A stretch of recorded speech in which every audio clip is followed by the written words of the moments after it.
वाले नास्तिक हैं और वो हनुमान जी को या किसी भी प्रकार की बाबागिरी में पड़वाना नहीं चाहते। उसने कहा कि हम घर से भाग कर आए, जेब में फूटी कौड़ी नहीं।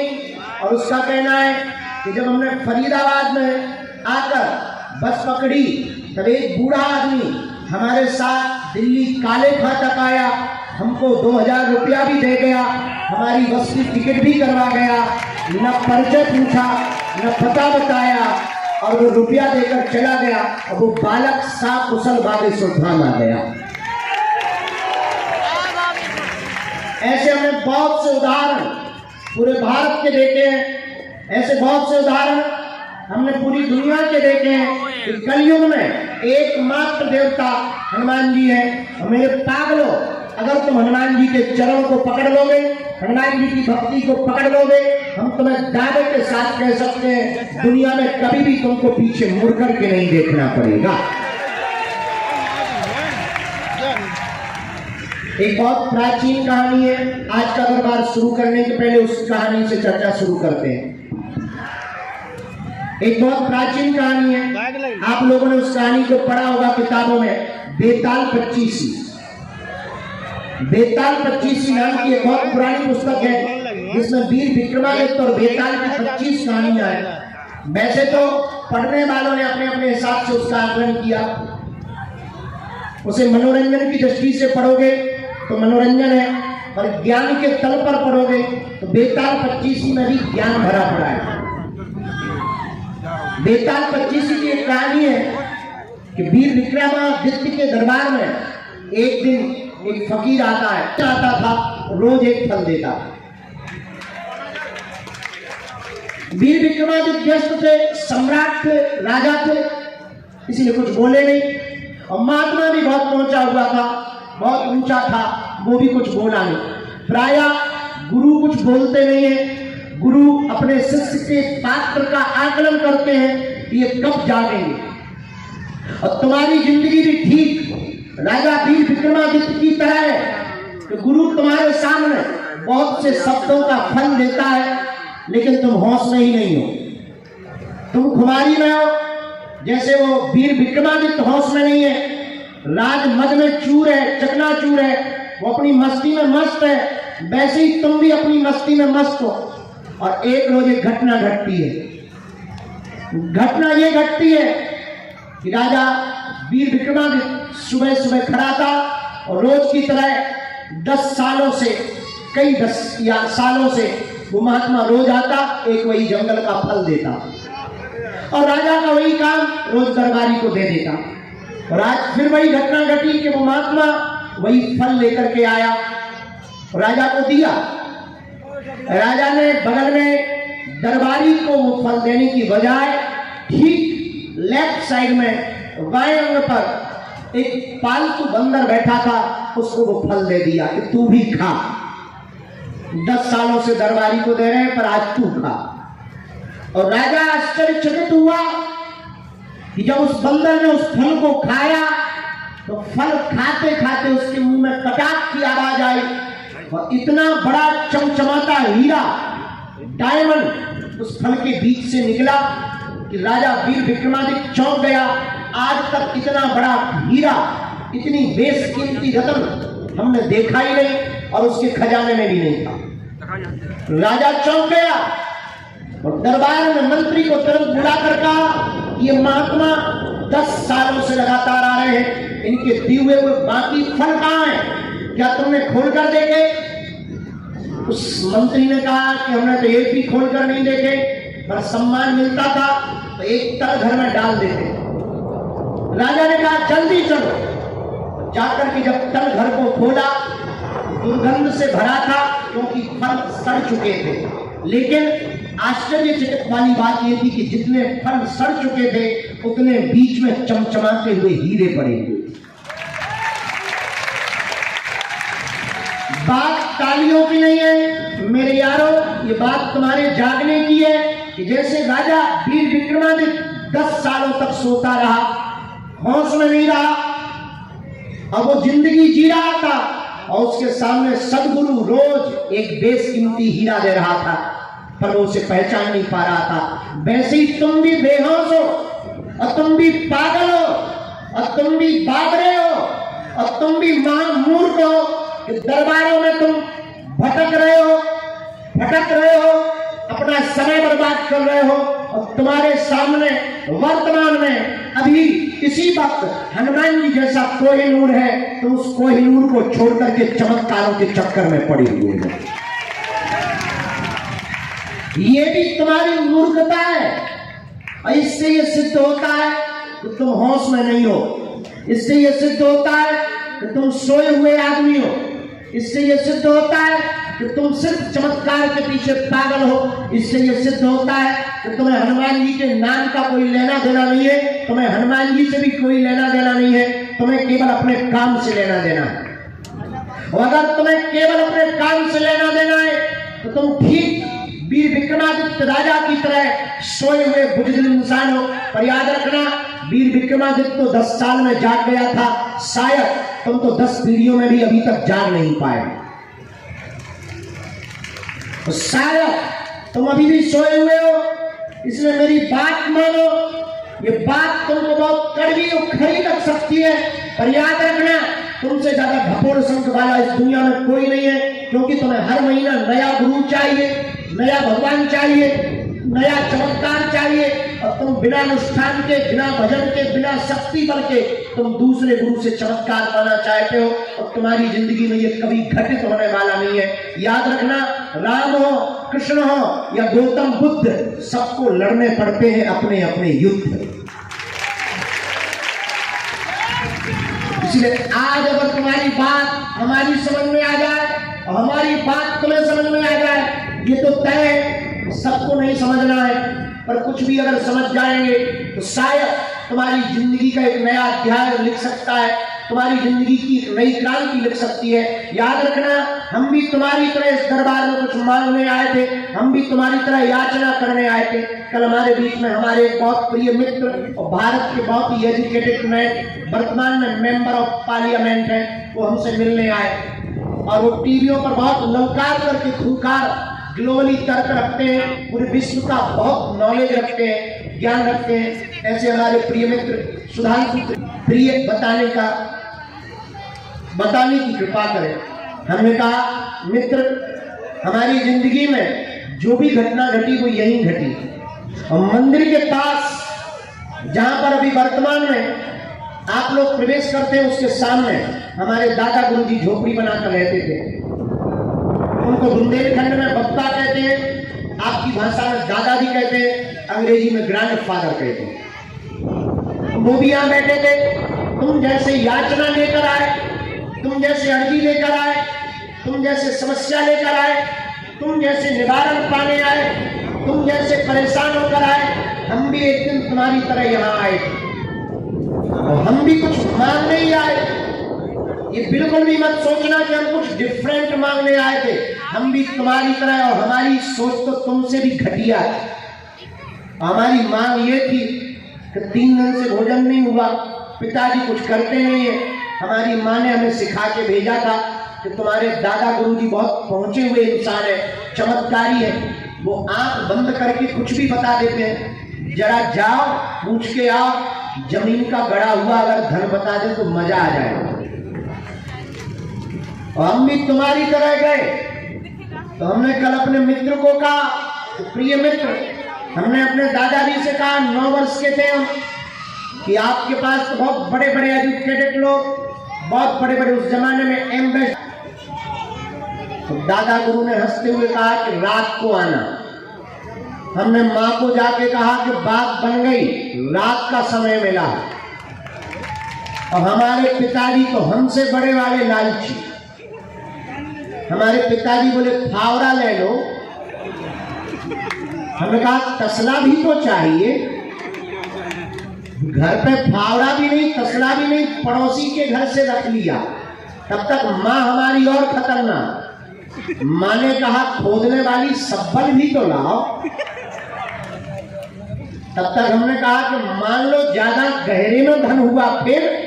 पिताजी बोले जेसीबी बुलाएंगे। तैयारी हो गई और अकेले रात को हम 9 साढ़े 9 बजे, पगडंडी थी, कोई उजाला नहीं था, यहाँ अग्नि जल रही थी, धुआं रमा हुआ था, लंबी दाढ़ी, ये बड़ी बड़ी आंखें और काल एकदम चमकदार चेहरा, दाढ़ी मूंछ भरी हुई, मुस्कुराता हुआ झूले पर बैठा हुआ हमारा सदगुरु बोला, आ गए? हमने कहा आ गए और फावड़ा भी ले आए। बोलो कहाँ खोदना? और सदगुरु तो सदगुरु है। मुस्कुराते हुए कहा नहाया है? उनका सुबह नहाया, अभी नहाओ। पुराना समय, बच्चे ही थे, 9 साल के थे। नीचे आए, हैंडपंप में स्नान किया, फटी हुई तौलिया थी, कपड़े एक जोड़ी थे, फटी हुई तौलिया बांध ली, ठंड लग रही थी, जाके धुआं के पास तापने लगे। उसी रात 12:30 बजे हमारी जिंदगी में घटना घटी। हम धर्म मांगने आए थे, अर्जी लगाने आए थे, अर्जी लगवाने वाले बन गए। मांगने आए थे कि कुछ मिल जाए, हलवा मिला। बस 12:30-1 के करीब एक घटना घटी जो बताने वाली नहीं है। हमारी जिंदगी में जो धीरेन्द्र नाम का लड़का था वो उसी वक्त खत्म हो गया। धीरेन्द्र कृष्ण शास्त्री नाम का आदमी पैदा हो गया और कहानी बदल गई। हम भी तुम्हारी तरह याचना करने आए थे। हम बताना ये चाह रहे, अपनी आप बीती बता करके हम तुम्हें आकर्षित तो बिल्कुल नहीं करना चाह रहे, ये याद रखना। क्योंकि हम तुम्हें ना तो आकर्षित करते हैं, ना हम तुम्हें बांधते हैं, ना हमारा ये भरोसा है कि हमारे पास भीड़ आए। हमारा भरोसा है कि तुम जहां जाओ वहां हनुमान जी के बन करके जाओ। ये तो तुम अपने दिमाग से निकाल देना कि हमें तुमसे कुछ चाहिए। मांगते कुछ है नहीं, जरूरत कुछ है नहीं और आवश्यकता कुछ है नहीं, और जो है वो हनुमान जी करवा देते हैं। मात्र प्रार्थना करके कि आप इस चक्कर में मत रहो कि तुम्हारा पर्चा बने या चमत्कार हो। तुम इस चक्कर में रहो कि तुम बालाजी के हो जाओ, तो सन्यासी बाबा तुम्हारे हो जाए। तुम्हें और हमें बालाजी दिखाई नहीं पड़ते हैं, पर कोई तो है जो हमें और तुम्हें देख रहा है। वो सन्यासी बाबा है जिनके पास सब सामर्थ्यता है। तो आप दरबार में आए हो, 2 बातें हैं। अगर तुम सिर्फ तमाशा देखने आए हो तो तुम्हें तमाशा के अलावा कुछ नहीं दिखाई देगा। अगर तुम सिर्फ अर्जी लगाने आए हो तो सिर्फ अर्जी के अलावा तुम्हारे जीवन में और कुछ नहीं घटेगा। अगर तुम सिर्फ चमत्कार देखने आए हो तो तुम्हें यहां चमत्कार के अलावा कुछ नहीं दिखाई देगा। अगर तुम हनुमान जी को पाने आए हो तो याद रखना, तुम जिंदगी के प्रत्येक पहलू को छू सकते हो। अगर तुम हनुमान जी के होने आए हो तो तुम जिंदगी के प्रत्येक पहलू को स्पर्श कर सकते हो। तो आप दरबार में आए, स्वागत है। आप बालाजी के हो गए और स्वागत है। अब एक बात और मान लो, भटको मत, अटको। और भटकने का ये भी मतलब नहीं कि तुम बागेश्वर धाम आओ। हम आदमी बहुत स्पष्टवादी है, हम तुम्हें बागेश्वर धाम में नहीं बुलाना चाहते। इस भरोसे में भी मत रहना कि हम तुम्हें बागेश्वर धाम बुलाना चाहते हैं। हम तुम्हारे जीवन में ऐसा कुछ बदलाव करना चाहते हैं कि तुम जहां रहो वहां बागेश्वर धाम हो। अब तुम जहां जियो वहां बात जियो, और तुम जहां जाओ तुम्हारे साथ साथ सन्यासी बाबा जाए। हम तुमको बागेश्वर धाम भी नहीं बुलाना चाहते। हाँ, ये तुम्हारी ताकत नहीं है कि इनका होने के बाद तुम अपने आप को रोक लो। ये बात अलग है कि अगर तुमको इनसे मोहब्बत हो गई तो फिर हम भारत के लोगों को भगवान पकड़ा करके जाएंगे। और एक बात बहुत गंभीरता से, आजकल बाबाओं की भी बात आ गई। हमें बाबाओं से दिक्कत नहीं है, दिक्कत हमें तुमसे कि तुम कब किसको बाबा बना बैठे। बाबाओं से हमारा कोई विरोध नहीं है, हमारा विरोध तुमसे है कि तुम इतने बड़े वाले बदमाश हो कि तुम्हें हर महीना नया बाबा चाहिए। कहीं छड़ी वाला चाहिए, कहीं डमरू वाला चाहिए, हमारे जैसा मुंदर वाला चाहिए। अब तो केवल कट्टा बंदूक वाले घर बचे हैं, बाकी सब आ गए। तो हम प्रार्थना कर रहे हैं कि आप हमारे भी चक्कर में मत पड़ो। हमारी भक्ति हमें काम आएगी, तुम्हें नहीं आ सकती। हम भोजन करेंगे, हमारा पेट भरेगा, तुम्हारा नहीं भरने वाला। ऐसी हमारे पास जो सिद्धि है वो हमारे काम आ सकती, तुम्हारे नहीं। तुम्हें अपनी सिद्धि खुद सिद्ध करनी पड़ेगी, तुम्हें स्वयं हनुमान जी का बनना पड़ेगा, तभी तुम्हारी जिंदगी के दरवाजे खुलेंगे। वरना इस रास्ते में बाबा बनना बड़ी बात नहीं, तुम नहीं बन सकते हो। ले लो पेन कार्ड, लिख लो हमारी 5 बातें और कल से ही तुम योगानंद बाबा बनोगे, भोगानंद बाबा, जो चाहो नाम रख लो, षटकटानंद रख लो, कितने भी नाम रख लो और कुछ नहीं करना।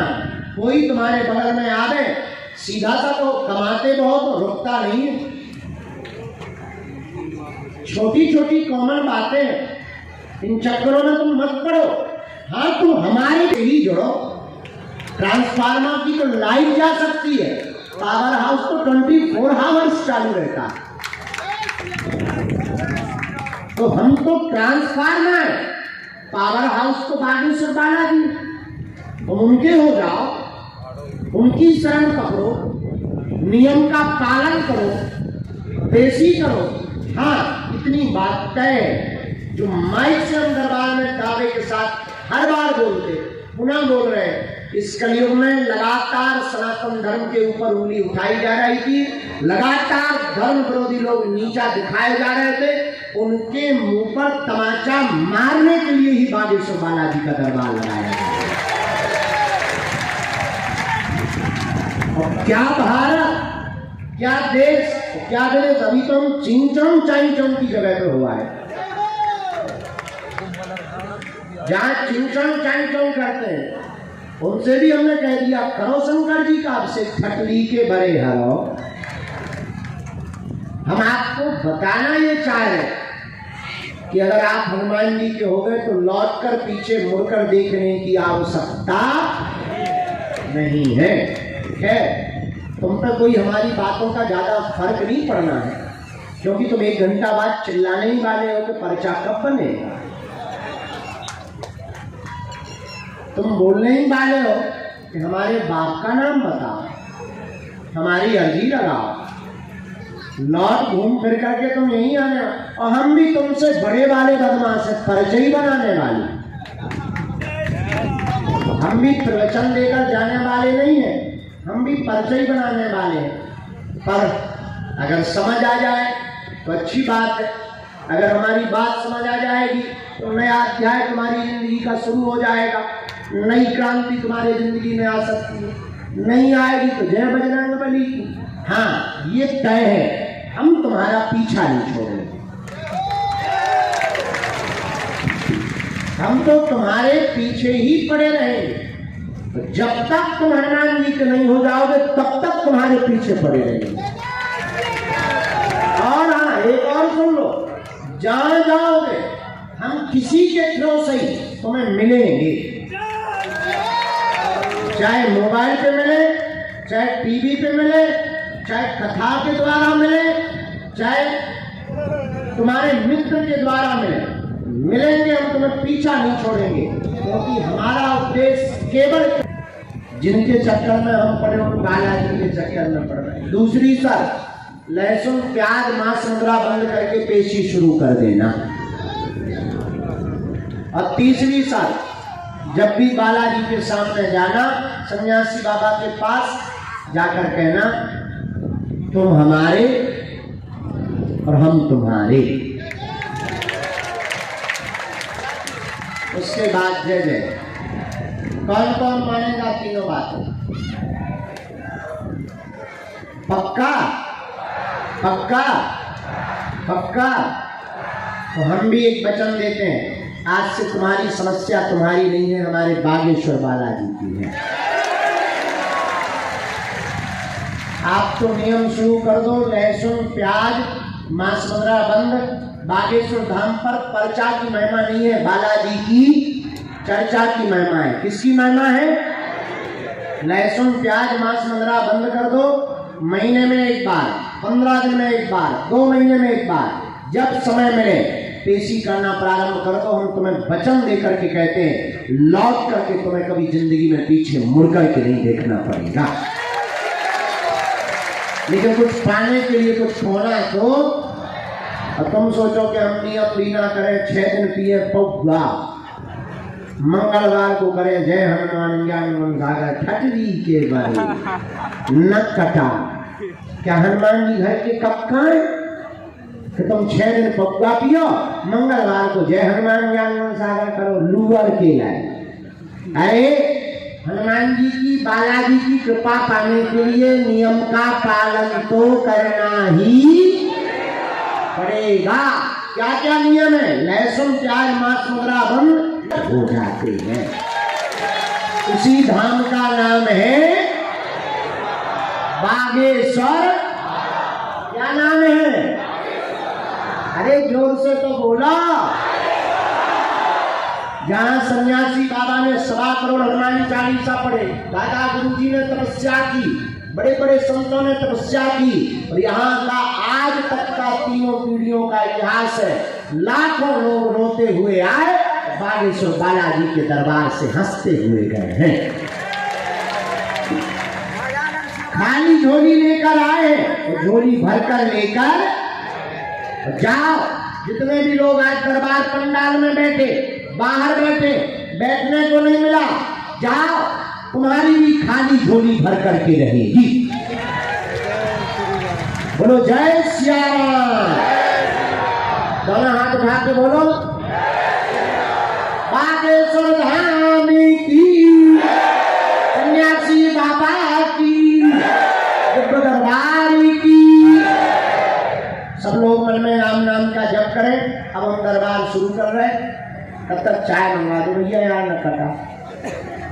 तो हम चाय पी के दरबार शुरू कर रहे हैं। और आज भी दरबार लगेगा, कल भी लगेगा, परसों पुरानी पेशी का दरबार लगेगा, 3 और 4 तारीख को दरबार नहीं लगेगा, क्योंकि उत्सव होना है, अखंड रामायण होनी है। 3 और 4 तारीख को हमने नया प्लान बना लिया। बताओ क्या बनाया? बताओ पहले बताओ। हमारा हैप्पी वाला बर्थडे है, तुम हमें गिफ्ट दोगे।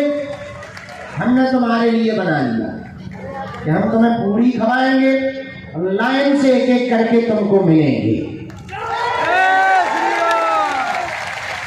तुमसे मिलने का गिफ्ट हमने कर दिया, ये वाला गिफ्ट हम दे देंगे। और हम दे भी क्या सकते हैं? बालाजी का आशीर्वाद, और मिल भी सकते हैं और पूरी खववा सकते हैं। हम सोच रहे हैं कुछ नया और बनवाएं, अभी तो पूरी खववाएंगे। तो 3 और 4 तारीख को शाम के बाद लगातार, और 4 तारीख को लगातार रेलिंग से एक एक करके सब लोग आएंगे। यहाँ पादुका रखी रहेगी, यहाँ पर प्रणाम करते हुए 1-1 सेकंड आशीर्वाद लेते हुए ऐसे निकल जाएंगे। भगवती भी मिलेगी, आशीर्वाद भी मिलेगा, मिलना भी हो जाएगा, तुम्हारा आना भी सफल जाए। हाँ, ऑस्ट्रेलिया जाए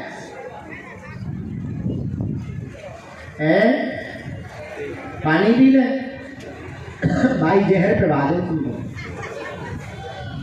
बेटा माइक तेज कर दे।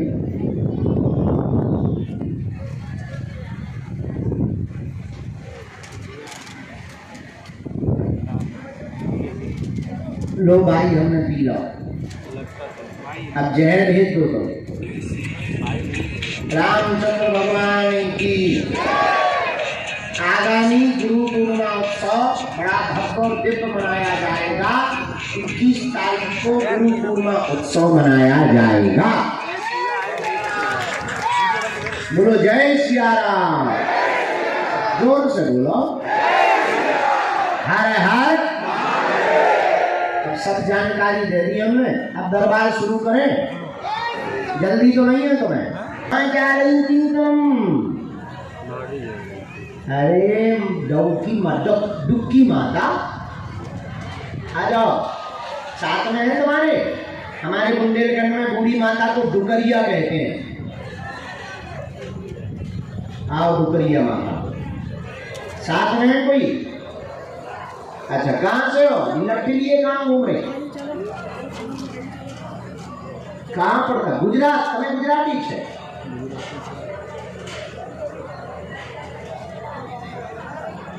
माइक ले लो तुम्हें। शू बोले?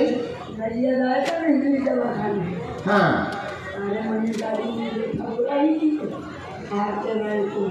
ओके, नडियाद आए थे। 1 घंटे के लिए हम नडियाद गए थे, वो हॉस्पिटल में। हाँ, वो उसका उद्घाटन करने वहीं की हो। हाँ, नवरात्रि में। हाँ, घर में 3 दिन आए। नवरात्रि में भी 3 दिन आए। ओहो, मिल नहीं पाए।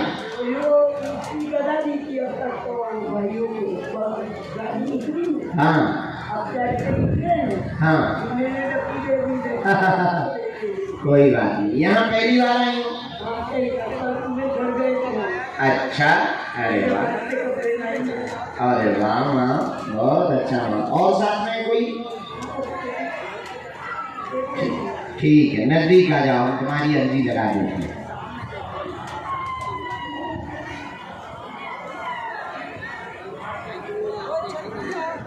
बहन है तुम्हारी? अच्छा, बुलाना है उसको क्या?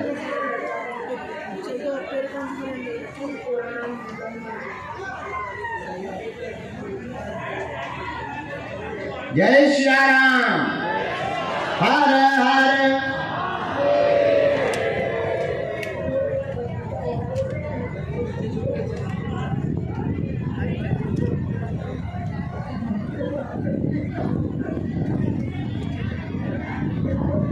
नाम रखवा दो ना, किसी को दे दे।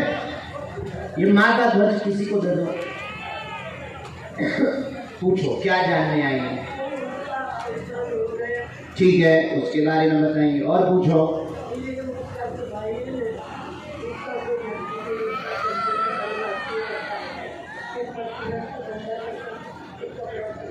जी, और पूछो।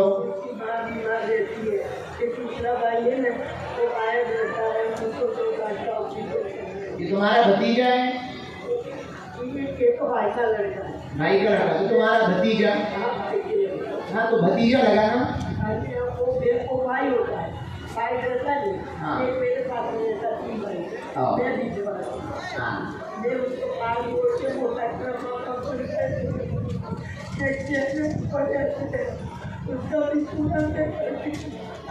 रो मत, पहले चुप हो जाओ ना, चुप हो जाओ। आप पढ़ लेती पर्चा, उनको बुला लें, इनके साथ में इधर वो पर्चा पढ़ लेंगे। अरे हम पढ़ रहे।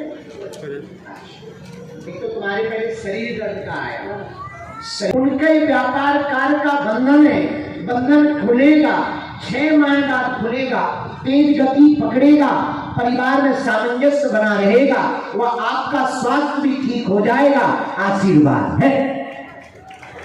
सभी बातें सही है, समझ आ गई? बराबर। पहले रोना बंद करो, मुस्कुरा।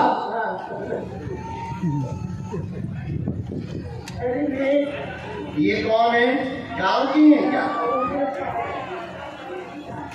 अच्छा, आपकी नहीं आई लेकिन हमारे पास। भैया, मैंने सारी जिंदगी माताओं की सेवा करी, अखंड दीवा पाला, इतनी मेहनत मजदूरी करी, भक्ति की, तो मेरा दुख मेरी माता मेरे काम में क्यों नहीं आती है? हाँ, वो कहाँ चली गई? तो कहीं नहीं गई। आपकी अर्जी हमने लगा दी, अब होने लगेंगे काम। ठीक। हाँ, और मेरे ये जाती, इतने रात का एक इंसान आता, एक औरत आई वो देख लिया हमने, उसी का उपाय बंधन का कर दिया है। अब आपको भयभीत नहीं होना है, कोई बाल बाका नहीं करेगा। उसका घर पाछा देखा जैसे मेरे घर में हुआ ने ऐसा करने का हम किसी का बुरा नहीं कर सकते, मारे के तुम्हारा ठीक कर देंगे। हाँ माँ, हम तुम्हारा ठीक कर देंगे, किसी का हम बुरा नहीं कर सकते ना माँ। हाँ खुश रहो, ये ले लो, माइक नीचे रख दो, दाहिने हाथ से ले लो, दाहिने हाथ से। पक्का एक हमने आपकी अगली बार में अर्जी लगा दी, ठीक है माँ। हाँ थोड़ा साइड हो पक्का, क्योंकि आप ऐसी में तो आती रहेंगी ना, खड़ी हो जाओ आराम से, हैं, चोट ना लगा लेना, ये बता देंगे, ये हमारी बहन माँ बता दी। हाँ हमें चिंता न करो, हम अर्जी लगा दो। आशीर्वाद हमारा नंबर लिया, किससे? हमारा नंबर, हम इनको बता दो हमारा नंबर क्या है। अच्छा ऑफिस वाला लिख लेना, हम इनको कार्यालय वाला नंबर लिखवा देना जरा, तो बता देंगे। हाँ से पहली बार है, हमने बुलाया, कहाँ पे?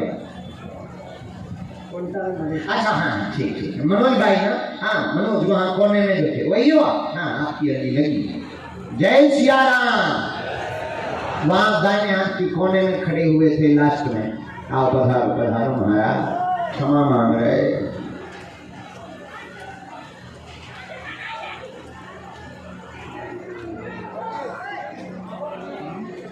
हुए खड़ी है, आप जो पानी की टंकी के पास में खड़ी है, आप माता जी आ जाए, आपकी अर्जी दरबार में स्वीकार हो गई है जी। हाँ माता जी आ जाओ। और दूसरा यहाँ से लगा, क्या नाम है बच्चे? यहाँ कोने पर एक बहन जी विराजमान है, अन्नपूर्णा कोने पर। हाँ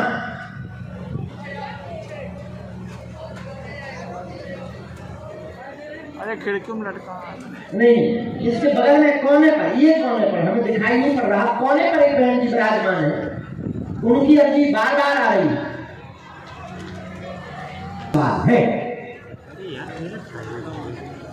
अगला नंबर ये भभूति,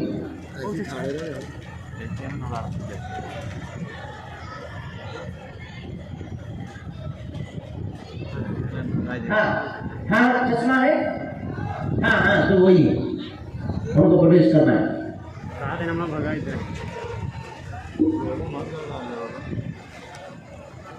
साधु जी, बालाजी, हाँ कहाँ से मैं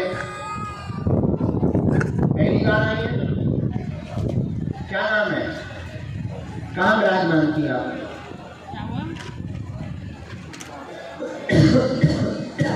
जय सिया राम। गुरु जी काहे को खड़े हो गए, महापुरुषों विराजमान हो जाओ, बैठ जाओ। पवित्र आत्माओं बैठ जाओ।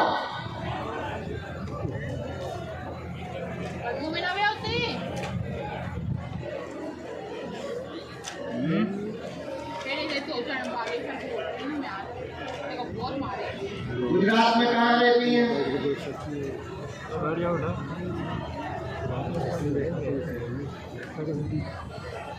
पहली बार ही आए?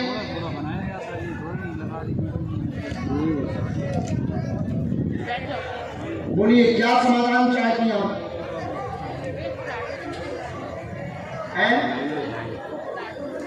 बहुत सारे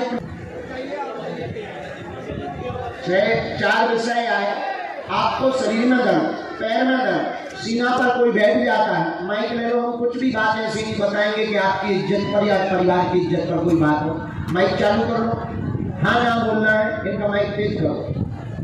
शरीर में दर्द, सीना पर दर्द, असहनीय बना रहता, कोई श्वास रोकने लगता है, बहुत परेशान है, घर में 6 वर्ष से दिक्कतें बनी हुई हैं, आपका शक तंत्र मंत्र का सत्य है, प्रयोग किया गया, आपकी बहू को आगे चल करके विदेश जाने का योग बन रहा है, दोनों जाएंगे, बालाजी की कृपा होगी, वह वीजा